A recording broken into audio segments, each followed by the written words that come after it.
Howdy, folks. Welcome back to the podcast. Today, we are doing our first ever nighttime from the tent recording. This may, well, we'll see. We thought this might become our new routine.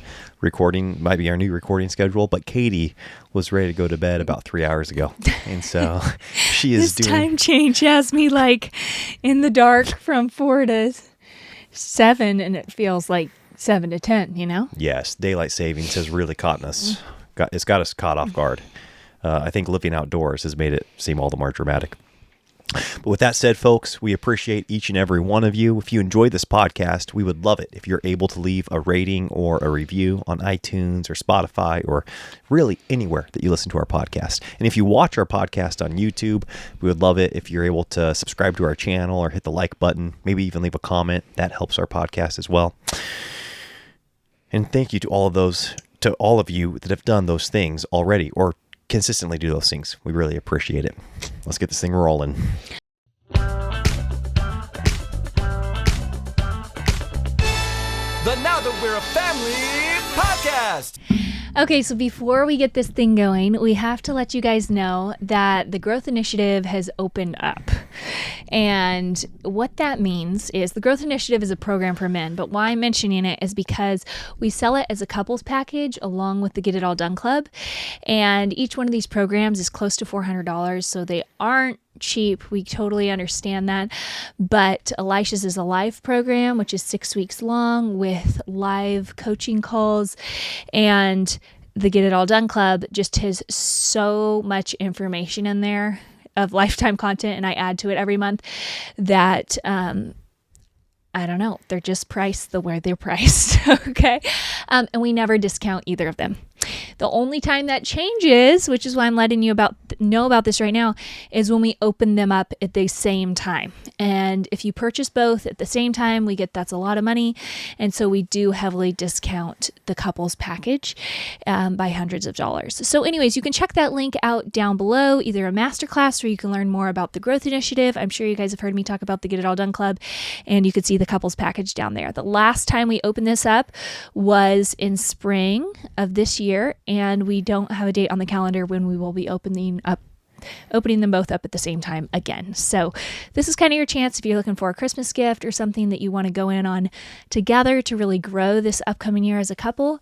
We will have the couples package open through the end of the year till Christmas, and then we're going to shut it down for the foreseeable future. So anyways, I did want to let you guys know about that.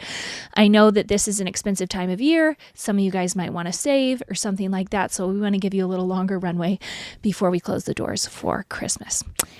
One more thing too. Yes. For those of you that are a part of the Get It All Done Club, and you obviously already purchased that, but you purchased at a time when the Growth Initiative wasn't open for enrollment, you do get a coupon code for a discount to the Growth Initiative. So if your husband wants to join the Growth Initiative and you're already part of the Get It All Done Club, there are perks for you being in the Get It All Done Club already. Yes, I will post that in the clubhouse. And as it gets closer to time, I will also send out an email. So anyways, these are actually questions. So these are, actually questions. I go in the Get It All Done clubhouse once a month and answer the questions of the women there. And it is so fun. It's a highlight of my month. And we are going to be answering some of those questions because there were so many this time. They were all over the map. And some of them I was like, oh, it'd be fun to answer these with Elisha. And even though I go as fast as I can for an hour, we don't scratch the surface. We get through maybe like 15 and there's, 50 here. So anyways, Elisha. Yeah. What do you think are some ways families who are not living off grid can implement a more intentional and slower lifestyle? What are some of the things you would like to carry on when your barn house is finished? You mentioned candles. What else has been beneficial to your family culture? It's a great question. And we have this conversation pretty ongoing because we have loved so many aspects of living first off grid. And then even when we got power, we've got like one outlet, so we have to use our power, I guess. Yeah. Not all that abundantly. And so, the candles, no I guess, man-made, artificial light after the sun goes down, really, which is why you were ready to go to bed, 3 hours ago. I know. This is like a whole new thing. We brought in a couple lights to be able to light this, and I'm a little worried we're going to flip the breaker, but so far it's all staying on, so that's good. Yeah, it would look so weird because I got these lights out of storage. We had them, in our last podcast studio. And because we're doing the nighttime recording today, I was like, well, we need some lights. And we turned them on, and the kids thought something was on fire. They're like, we're so used to everything just being dark once the sun goes down, and this whole tent was illuminated by these lights. But I think things that, well, first off, the first part of your question, it's so funny how much of an advocate I really am becoming of, no smartphone. And it's funny because I think that since getting rid of my smartphone 4 years ago now, I've gone through many. I've wavered on my conviction on whether or not it was advantageous or not. Right, like the pros and cons have not always been that clear to me as far as the pros outweighing the cons. But I'm currently at a place 4 years in where my life is so much better, and I'm so much more present without a smartphone. And I would even go as far as saying no smart devices. I think that's just really helpful. We've got our 2 laptops right here that we use, and those are apart from our flip phones, I guess those are the only screens we own, and our flip phone screens are just really not that they're not very much fun. And so I know we've talked already about the whole screen free thing or minimal screen usage, and we just enjoy our life better. It's becoming less about, is it right or is it wrong, or what's more healthy for your children, what's better for their development, what's going to, give them more opportunity in the future. Even though those are great things to consider, for us, it's like we just like it better. It's a straight up preference at this point. And so, yeah, that's the first thing I would say is if you're able to get rid of smart devices, then that's and if you're not, I think it's a worthy thing to pursue. I really do. It's a worthwhile thing to pursue. And then also just things that, again, I think not having a TV in the living room. We were just at somebody's house for dinner at the 5-6, and they're not like smartphone free people, or they're not they're not championing this like screen free living, but they just don't have a TV in their living room. And it was such a fun, restful, creative place to be with them that evening, where the conversation just flowed. And obviously you don't have to have a TV on if it's in your living room, but you do feel the presence, I feel like, even when the TV is there. So I really appreciated that as well. And that's something that I want to carry on in our new home is, growing up, we've said this, for me, until I was probably like 12 or 13, maybe actually later, maybe till I was like 16, we owned a TV in our home and a VCR and then a DVD player, but we kept it in the closet, and it was like an event when we watched a movie. And I think that's kind of how we want movies to be in our home, is like an event, So if we have a TV or something to watch a movie on, we want it to be like kept in the closet. And then when we do a movie night, we want it to be like, hey, we're watching a movie and we're sitting down as a family and we're thinking about this and we're all enjoying it, rather than just kind of something that you do because you didn't really think about anything else to do and you ended up doing it.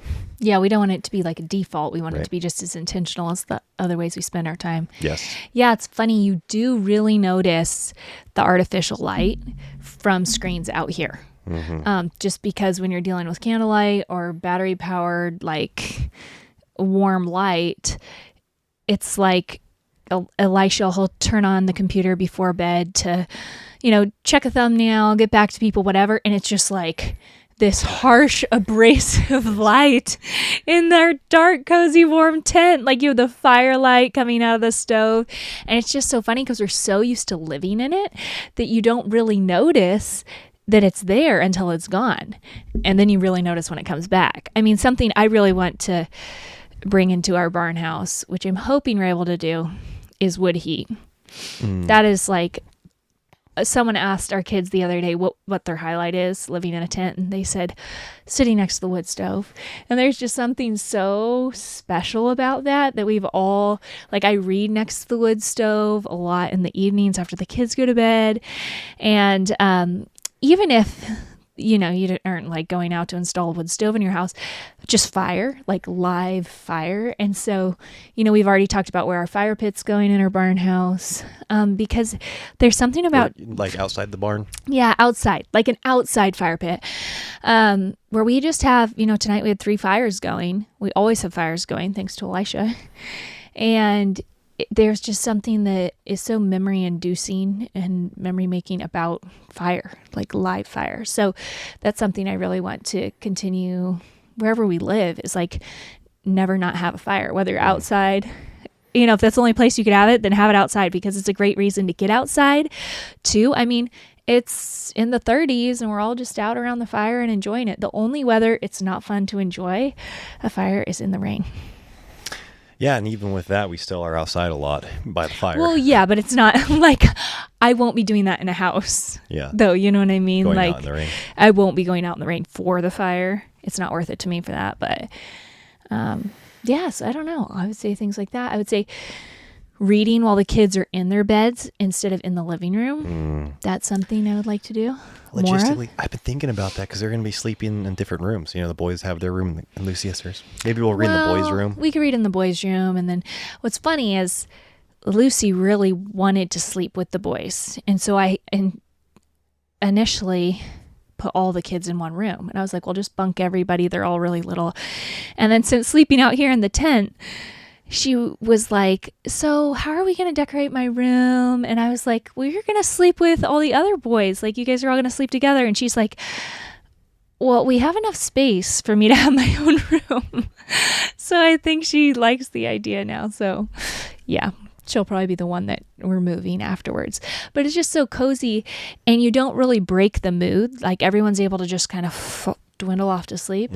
Instead of at our house, that we would read together as a family, but then you would know there's this impending, like, okay, run around, brush your teeth, go potty for the last time, get more drinks. Yeah, kids are wrestling in rooms.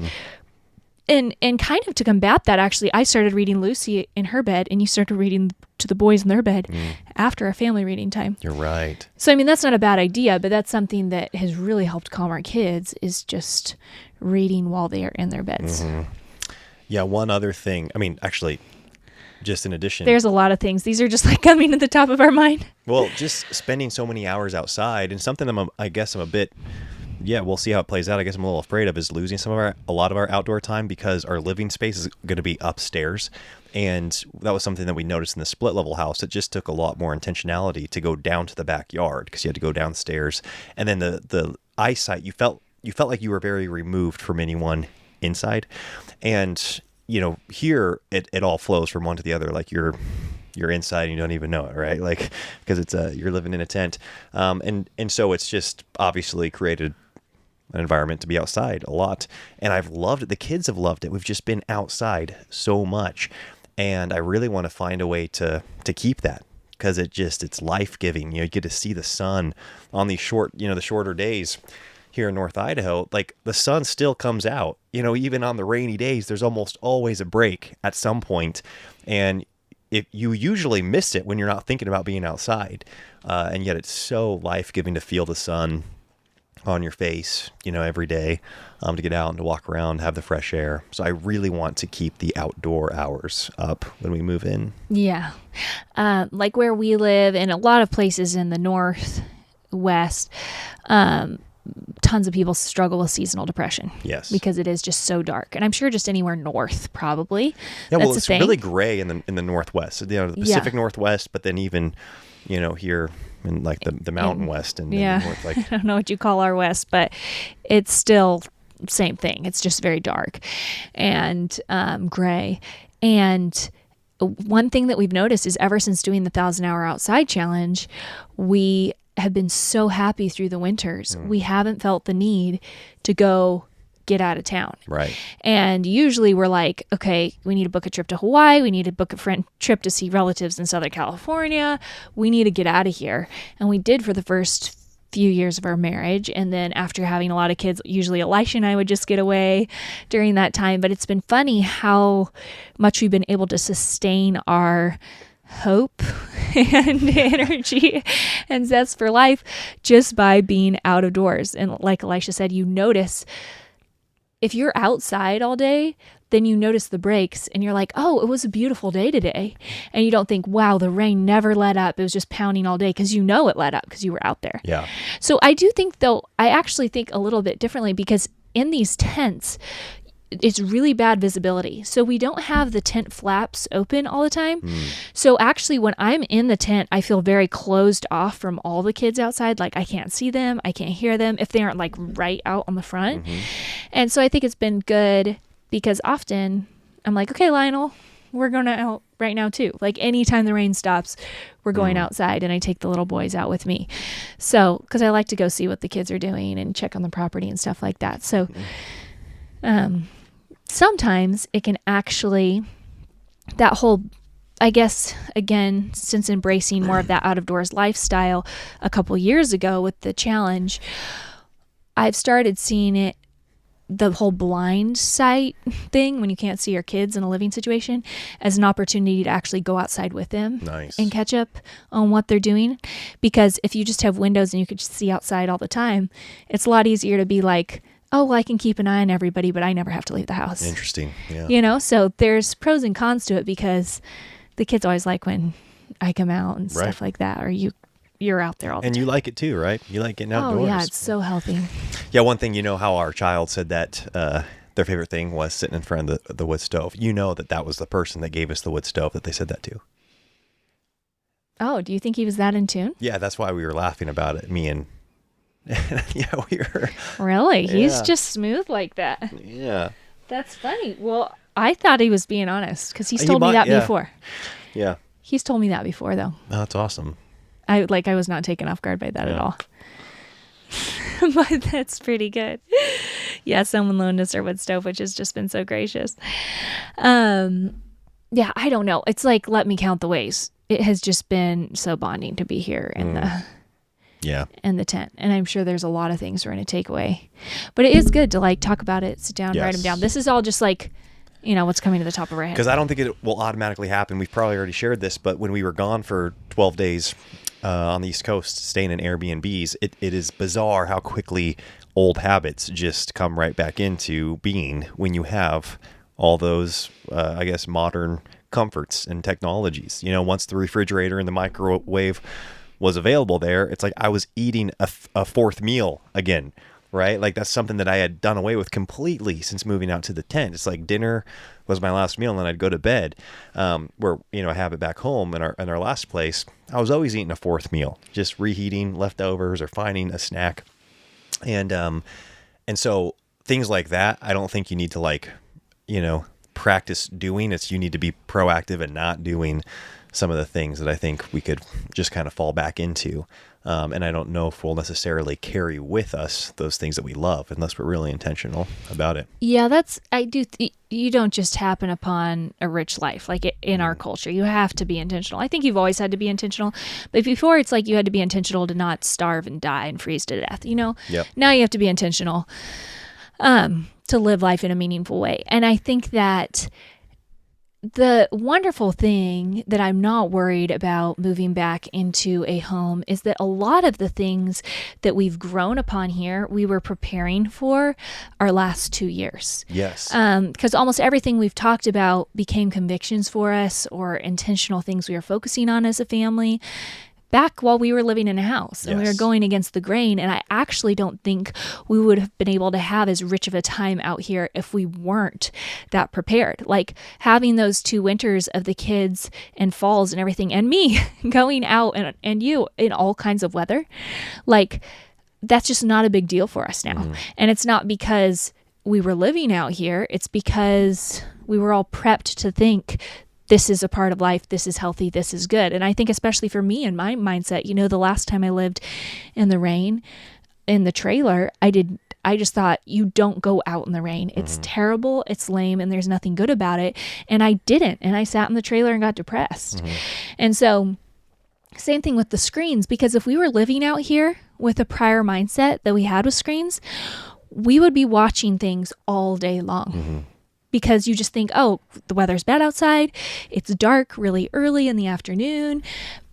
So in a lot of ways, I think we were flexing these muscles before, which has allowed us, the kids think it's normal to be out for 3 hours in the dark because it's like, well, what are we going to do in the tent? Mm-hmm. I mean, we can color and read and do puzzles, but we do that a lot in the evenings, So anyways, I'm very hopeful going back into the barn because I think some of these muscles have been flexed for years and they're becoming actually our identities, which is really cool. You're so right. This has just been kind of like an extreme boot camp. Mm-hmm. Yeah, even just the comforts. We were talking the other day about comfort food and how it's comfort food partially because you're so familiar with it. It's like when you're really hungry or when you're wanting something that you can just kind of enjoy without having to think too much about it, you find something that you're familiar with and you're just comfortable with it, and so you can enjoy it. And I think we have those things in other areas than just food. And I think that like creature comforts are for the longest time it was a screen. You're like, I'm going to watch a show, or I'm going to watch YouTube videos or whatever. Where it's like we're shifting to like, oh, I want to read this book is a comfort to me. Like you're becoming more familiar with picking up a book, and then the more you get into a book, the more of a comfort it becomes. And for us, it's something that we want. We like that. Like we like that. We're going to books, more than screens, and we're going to, I'm playing music more just for fun, like picking up my guitar, rather than I need to, practice, or I need to write, or I need to work on, a course here. Because I think I had that, my mentality with music for the longest time was just kind of work and not leisure. And it's fun that just having the guitar out and just playing it, it's becoming a comfort, to me.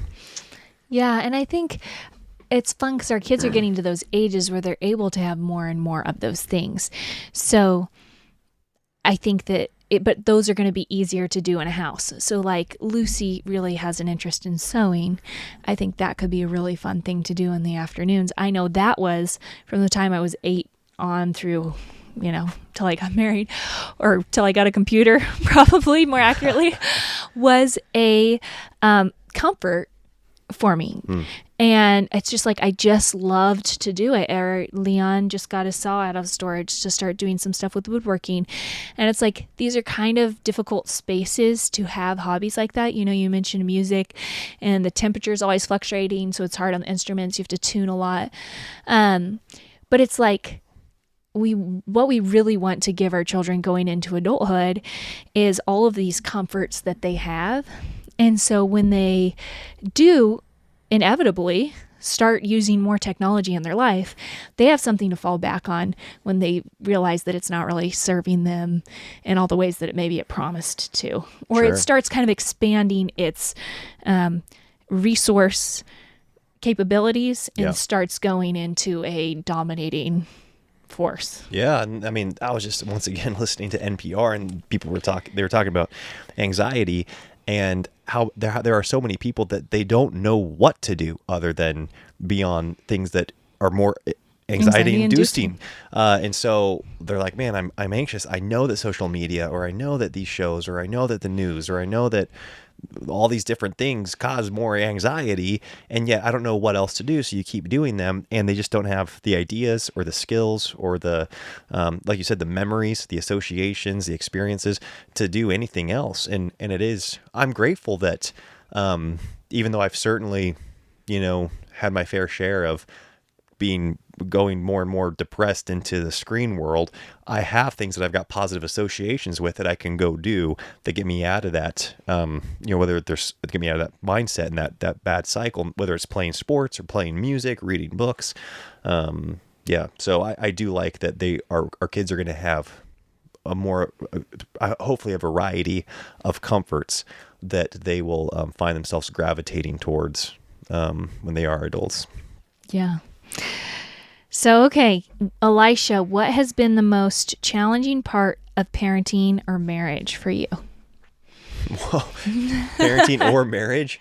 That's the way it's phrased. Someone's just like, just tell me your challenges.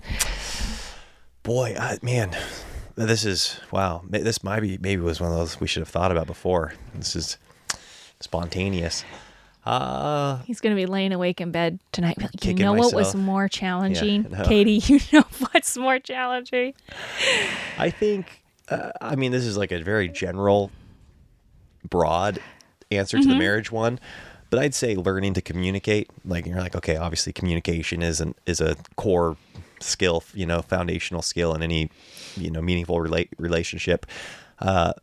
But I do think early on in our marriage, communication was hard for me, and learning your style of communication and how to interact with that style of communication rather than just shut off.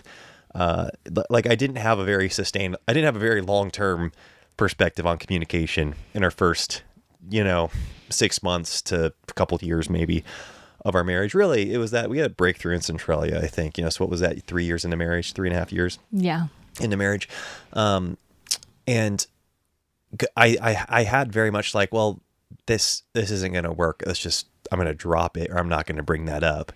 And let's just get through, the evening, or let's get through the week, or let's get through whatever. And it's not like I lived in misery, and I don't think we lived in misery. We loved our marriage, but there were just certain topics and categories, and there were just certain issues we couldn't talk about. And I didn't know how to bring them up or, broach the subject. And I don't feel that way now. Like, I feel like we can just talk about anything. That's a huge win. So that was a challenge, I think. Yeah. For me. I mean, you're really gracious in your communication with me, I feel like. And you're gracious bringing things up. And I don't know, I feel like you keep such short accounts, even when it's like painful or when I don't respond the right way. And I'm like, oh man, I just made that really unfun to bring that up, because I think I have a lot of regrets in communication still. But I feel like you still are going out of your way to communicate through stuff with me. So I hope to grow in that area and make it not so painful, because I really appreciate it. I think you've been awesome. And I do think that in a lot of ways, not in a lot of ways, it was entirely like my own doing. I had to pay the piper, so to speak. Like I stored up all this like communication debt, over those years that even started pre-marriage, where I think I started forming those habits of just kind of like, what, just kind of say, let's just cool the jets here. Let's cool the vibe, get through, because our dating and our engagement was so stressful, and it was so high strung.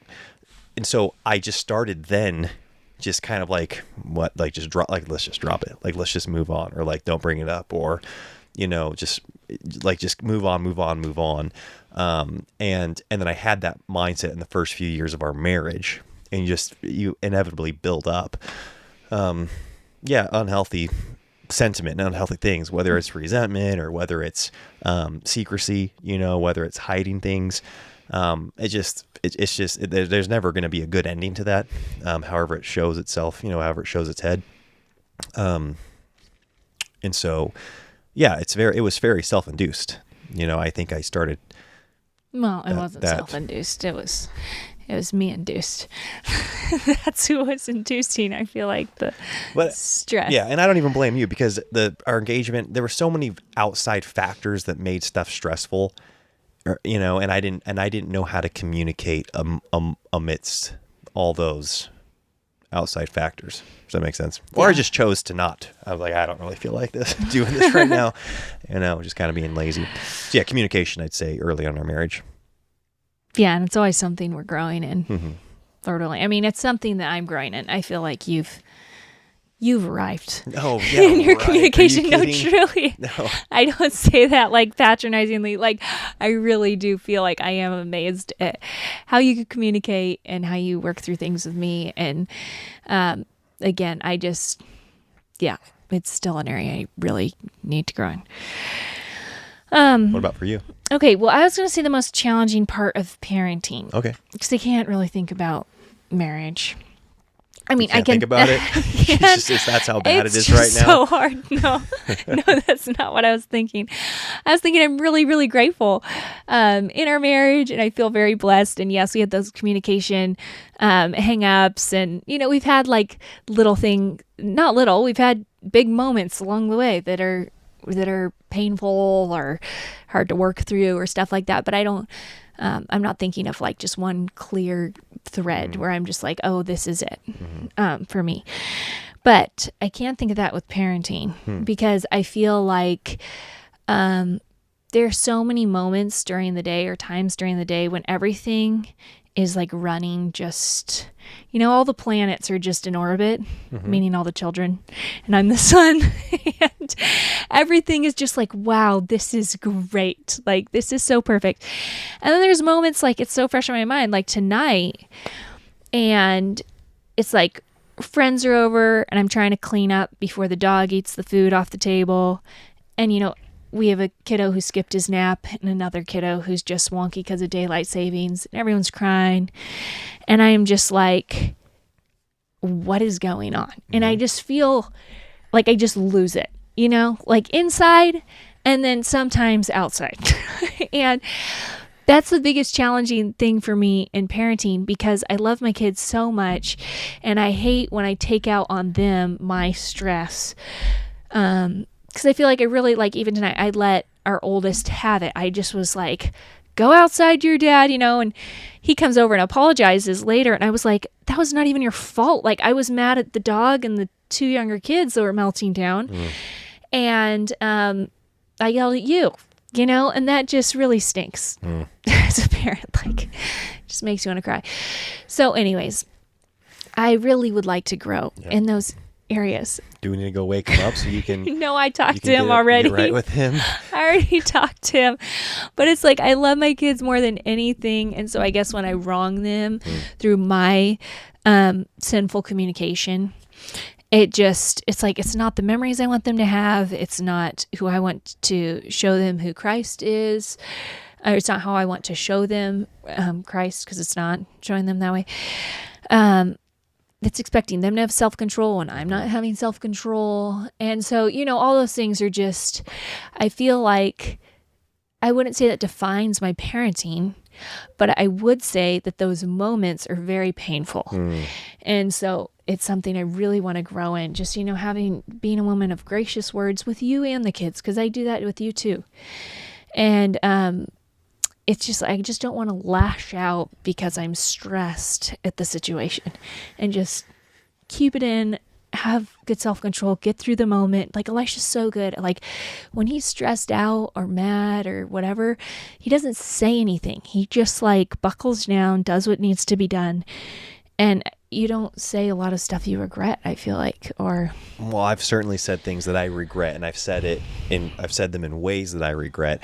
And those moments for you are few and far between, but I can certainly relate to that feeling of like, man, I love these kids so much, and yet I just lost, I lost it in the heat of the moment. And you said it so well, like, you're expecting them, usually you're reacting to them, not having self-control in some way, right? Yeah, or being naughty in some way. So you're going to lose it. You're going to not exhibit self-control or any of the fruits of the Spirit as a way to like rebuke them or as a way to like train them. Like, what is it that you're even doing there? Just going to make them feel bad? Like they made you feel bad, so you're going to make them feel worse. And it's so embarrassing, and it's so it's convicting, and just so wrong. It's so wrong that regardless of what the children are doing, you would stoop even lower, and that you would be the one that loses your head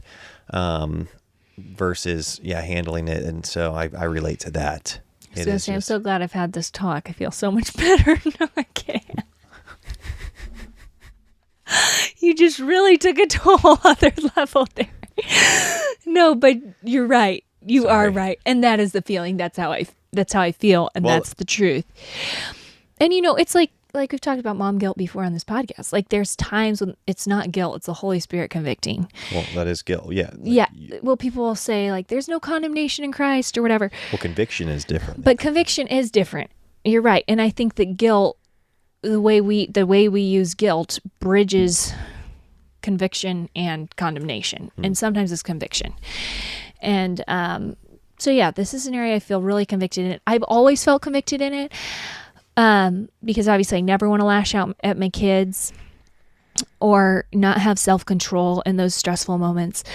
But it's not like I feel like it's gotten more dramatic now than it used to be or anything like that. But it's more like my kids are becoming so much more communicative and so much more expressive. And, they aren't just like a toddler anymore that doesn't really care. They're just like screaming or sad or whatever. And they don't care if you're upset. You see the 6 and 7-year-old, or I see the 6 and 7-year-old, and they're just these little people that really care and really want you to be doing well. And they care so much about my emotion and how I feel, Lucy, like a bit ago was just like, wow, you look really stressed right now.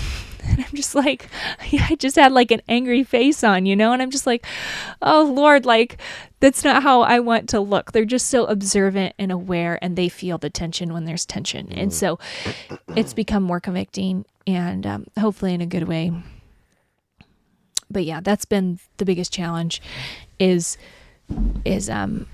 not having the fruits of the Spirit in those moments that are a part of life. Like that's just, life's not perfect all the time. And, what is it in 1 Peter, which is saying, what profit it if you do well and suffer for it? I mean, what profit is there if you don't do well and suffer for it? That's what everybody does, right? Like if you are doing the wrong thing and you suffer for it, that's just called a punishment. Everyone's like, yeah, that makes sense. The way we stand out as Christians is when things are going wrong for us. We're doing the right thing and we're still suffering for it. And it's, you maintain good character. Yeah, and you maintain you're above this situation.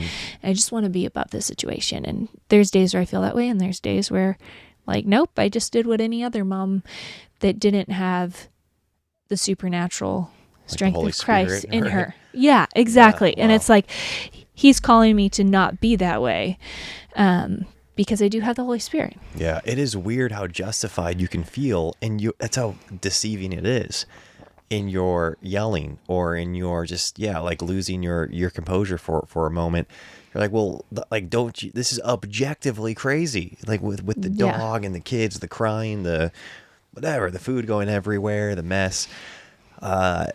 And like that, it is, I mean, I feel like that's such a, and I'm speaking from personal experience here. It's that whole, like, that was straight up becoming subservient to the fleshly, like a physiological response to something. We always, I think of, like sexual impulses. Yeah, we think of like lust, basically. Yeah, basically, like men are the only ones who sin. Yeah. And the few women that happen to go along.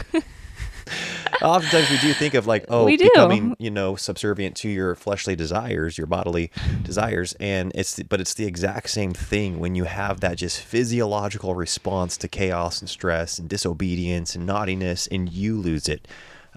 It's the same kind of temptation in terms of like, okay, this is how your flesh is programmed to react. Are you going to respond accordingly and just go along with it, or are you going to not? Yep. And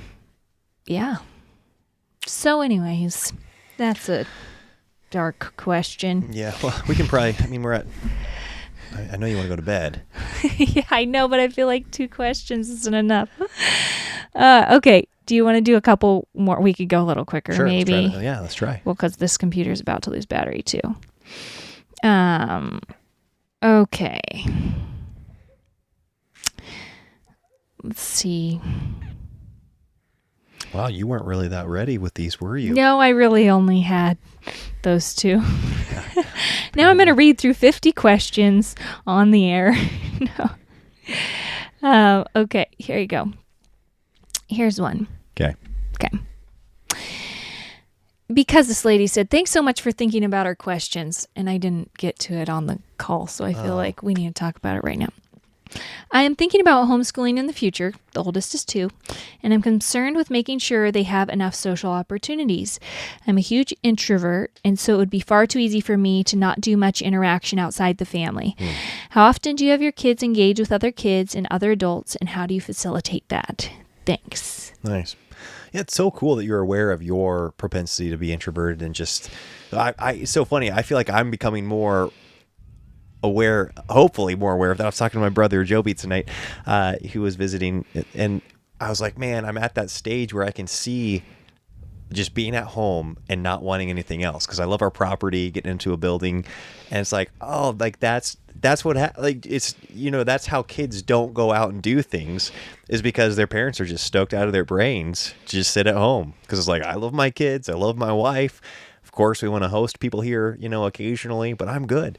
That's what it feels like. And so I want to be aware of that and be like, oh no, like I want to be the dad that goes out with his kids, you know, that goes out and socializes. So anyways, good for you for being aware of that maybe propensity of yours, and then doing something about it. And I think this is such a good thing.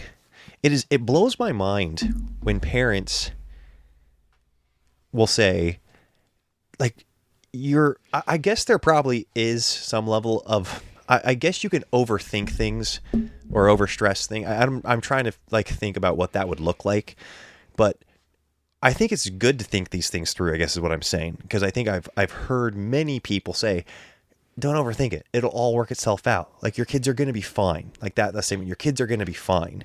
And whether that's about socialization, academics, work ethic, you know, their Christian faith, whether or not they're watching screens, whether or not they're playing video games, listening to music, it's like, hey, they're going to be fine. And I'm like, well, first off, like, define fine. Like, what is that? And is that the goal anyways, right? Like, I don't want my kids to be like 25 and have society be like, yeah, they're fine. Like, that's not really my goal for any of my children. Or for God to be like, well, they're fine. They're fine. Like, he hates lukewarm. And yet that's such a thing people say to try to reassure parents that maybe are stressed or feeling anxiety. And I don't think we should ever feel anxiety. You know, we're supposed to be anxious for nothing, but in all things with prayer and supplication, make our requests being unto God, and then He will direct us. Isn't that how it finishes? You know, mm-hmm. The peace of God. How does that end? The guards and keeps us. Will direct our paths, I think. And so there is clarity, and I think direction to be found in each one of these areas when you seek the Lord in it, and when you seek counsel, when you ask the questions like what you're doing, like what you are doing now as a parent. And I want to continually ask those questions. Say, man, how are we going to socialize our kids? Is this healthy? Is this good for their development? How are we going to expose them to different, different movies or different concepts, or, different, what is this all going to look like? I don't want to ever say it'll be fine. Like, what do you mean it'll be fine? Like, what does that even mean? And is that the goal? And so good for you for asking these questions, I guess, is what I'm saying. And then to answer your question, like ways to ensure that, I think it's going to probably look different each year, because a certain social setting for your kids might be great when they're 4, and then 2 years later might not be good, or even sooner than that, it just like might not be healthy. Other kids and other families and friends and acquaintances are going to be going in their directions with their homes, and it might not always coincide or be cohesive with what you want for your home. And so I think always asking this question, continually asking this question is what you need to be doing. Then look at your opportunities. If there's no opportunities, then you have to create opportunities a lot of times. And that might mean hosting. Hosting is a huge deal, right? And I think a lot of times I realize now my parents did it for us.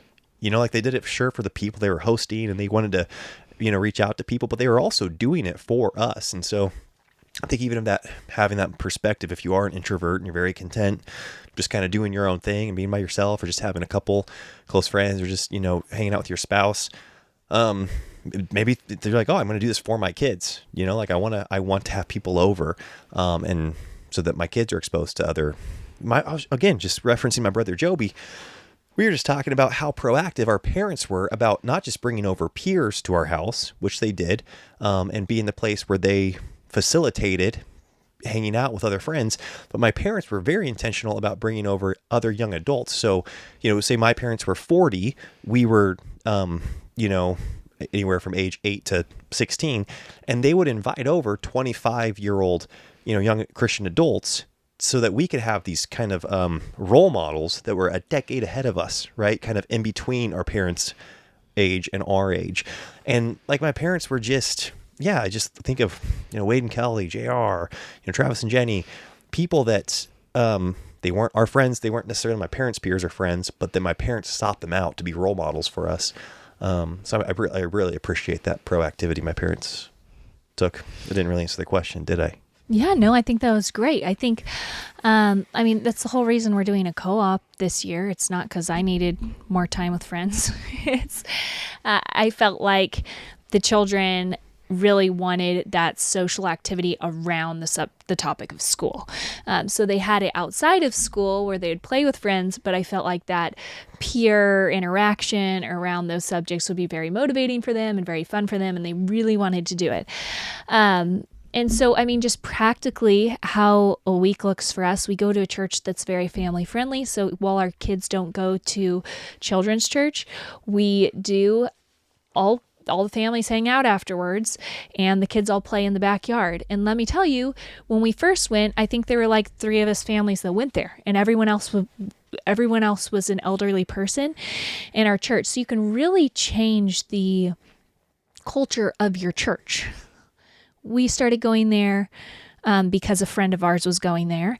And then another friend of ours started going there because we were going there. And then that friend started like a ton of things. They're just like the magnet, social, hospitable. You want those people in your downline. They can really blow up your organization. You want those people in your life because they just blow out all the stops in the hospitality department. Yes. So they started our home group and knew everybody in the church within like 2 weeks of going, and then introduced us to all of them and brought a ton of their friends. So basically it was this little trickle networking effect where now there's a ton of us who hang out for 30 minutes to an hour after church. The kids all play, hang out. We're like the family church in town that was not that way 4 years ago. Yeah. Right? Not at all. Yeah, it's crazy. So then, and there's a couple other family churches in town too. We're the one though. We're the family church. Maybe like not like super. Okay, I'm just gonna leave it there. Okay, so then the other thing is on Tuesday nights we had our home group. And I say we had because we just opted out of that through the time when we're going to have our baby because we were a little too socialized. And our children were a little too socialized and they needed more family dinners, we felt like, amongst other things. But anyways, we do miss our home group. But that was every Tuesday night. And that was another opportunity where, again, this family, who's friends of ours that was new to the church, started up a home group. And that was actually a question on here that I did answer on the Get It All Done Club, but I think it would be fun to talk about, is how that looks if someone's wanting to start one in their area. Because it's crazy how rapidly people started coming to our church for the home group. And now there's like tons of people in it. Like what? Over 100 at least. Yeah, I think there's like 30 families. So yeah, and I mean, we prolifically reproduce. Prolifically procreate. Yeah, prolifically procreate. So there's a lot of people there. And then Wednesdays, we have our co-op day, which is really fun. We have other friends in the area who do field trips and stuff like that. And usually we have to opt out of those because we're too socialized. But it's like there are so many people getting together and doing things all week long. You just have to like go online and find the pockets of people that are already doing these things, and they would love to have another family join them. And so I guess we're in a lot of pockets of those things, and usually I'm just saying no, we need to have a regular Thursday today. Right. And then things like, Lucy doing art lessons. She gets to visit with a girl who's 19 years old, super sweet. And so that's not a peer-to-peer relationship, but it is something that she gets to do. Yeah. Father-son ministry. Father-son ministry. Yes. On Monday nights, Elisha helps lead a father-son ministry. And so they do jujitsu in the beginning, and then they do a Bible study after it. Right? Yeah, we're going through a book, Thoughts for Young Men, right now by J.C. Ryle, which is awesome. We do like a quick fitness. And that's something that, again, is such a blessing to me and my boys. And that's something that, like, I guess I sought out in that I wanted to be around the guy leading this father-son ministry and the other men. And I also wanted my boys to be around their sons. Like, it was a very very intentional Yeah. play by Elisha. Well, it's like one we're of closer his now. many very intentional. Well, it was plays. it was a long drive when we were in Coeur d'Alene. I mean, 45, 50 minutes. Yeah. It's shorter now because of where we live. But it's just such a blessing to me and the boys, but it wasn't like it just like happened and it fell in our lap. I was like, man, I want to be a part of that. And it just kind of had to it kind of had to make it happen. And I mean, they were really welcoming and gracious, but it wasn't like this crazy convenient. It was just down the street and, you know, we could just pop in or pop out. It was kind of, it's a thing, but it's a huge win. Yes. So that's weekly right now for the boys. And then on monthly, we were talking so much about this father-son group, and a friend of ours who loves to start things, really respect these people, started a father-son ministry at our church locally. So now that's monthly, and that's totally different. It's usually at like 6 a.m. But it's still a similar concept where guys tend to be more action oriented than like prayer breakfast oriented, especially when it comes to building relationship. We all love to do things with people. So to build memories, and not like that can create a more lasting and vulnerable, authentic relationship than sitting down and going through a Bible study, potentially. So anyways, so you guys do that once a month at 6 a.m, like workout, go for a hike, do an obstacle course, learn Like a practical skill. shooting, compassing. Compassing. Yeah, I'm not there. So navigation, stuff like that. The boys love that. And then they're back by like 9 o'clock on Saturdays. And again, all these things, or a lot of these things, have started up since we moved here. So we moved to this community with none of this. And we moved to this town with none of this. None of these events. Yeah. None of these events. And what I'm trying to say is Somebody started them. someone started them, and it wasn't us. Yeah. Okay. But someone did. And you could be that person in your community. There's other things, you know, Lucy and I are going to a mother-daughter wreath making class in 2 weeks with a bunch of little other moms and girls, because there's a network of moms and daughters where this other wonderful friend decided that quarterly she wanted to host something like that. So again, you could be the host of this quarterly thing, depending on if you have sons, if you have daughters. Like, the opportunities are endless. And then we try to squeeze in once or twice a week, not since the weather's hit the tent here, but someone coming over to our house for dinner, where again, we're intentional. We want to connect with the parents. We want our kids to connect with the children. And so either it's a hand-picked missionary opportunity, or it's a hand-picked, hey, come rub off on us. Okay. We would like to learn from you and glean from you, and have our children behave like your children and clean up after dinner, or whatever the case may be. And then if you develop enough of those friendships and you reach out enough times, the people have you over to their home for dinner, and you get to go visit with them and get to know their life. And that's an incredibly rich blessing. So, Wow. We do too many social things. We do. That was Our problem is crazy. doing Holy too smokes. I am exhausted. I mean, during the ski season, the kids ski with their friends on the mountain. We pick the mountain because it's very family friendly, 6 and under ski free. A ton of families that we know are up there. I do host, a friend was over this afternoon with her kids in the afternoon. I tend to do like play date type stuff in the afternoon when school is done, during the witching hour. So like after naps, before dinner. I don't let those take up my morning hours. Wow. It's a lot. That's We a travel a lot. lot for Holy family too. smokes. Family comes through town and visits. So those are some ideas though, you guys, of stuff that you can do. And this is what I love about parenting. It's not just homeschooling, it's parenting. It requires us to get outside of our comfort zones. I'm introverted, very introverted. And because the children, I'm forced out of my comfort zone, and it is so life-giving. Even though it's exhausting, it is a blessing to be a part of the community that the Lord has us be a part of. Yep. And so it's a gift from Him that we get outside of our comfort zones and don't get to, I think that something that like we aren't necessarily seen as introverted is selfish, but I think we can, with any type of category, if we lean into it too much, have it be selfish, No doubt. like we're created to be in fellowship with other people. And so just because I would rather sit at home by myself doesn't mean that that's what the Lord has for me. Doesn't mean that's where life's going to be the richest and most fulfilling. And I'm not saying that this, by the way, that the gal who asked this question Would do that. it would do that at all. I'm just saying, That's what I would do. Yeah. I'm just saying I lived my life that way for a chunk of time. And since having older children, I've gotten out of that. And I've been like, wow, the Lord really has a lot that he calls us out to from our homes. Yeah. And I mean, big time. Yeah. Because again, same, I'm introverted. Yeah. Like when I think of whenever you like go through those exercises of like, okay, picture your ideal day. Like, what are you doing? Where are you at? Who are you with? I'm like, who am I with? I thought we were talking about our ideal day here. Holy smokes. Like I've got a day, all alone by myself.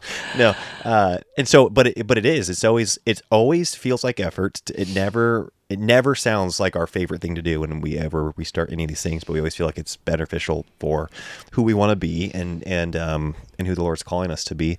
And and I think with socialization, taking that total ownership of like, I'm going to make something happen, and you might get no's, you might not get anything going for a long time. But it's certainly better than just sitting there and waiting for somebody to invite you over. It's, that is, that's not an option.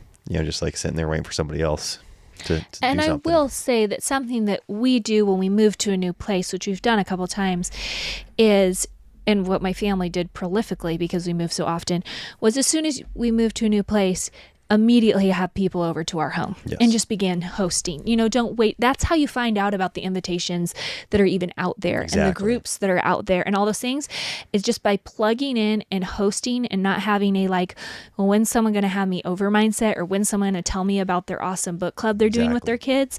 It's just host. And you could do that on a budget.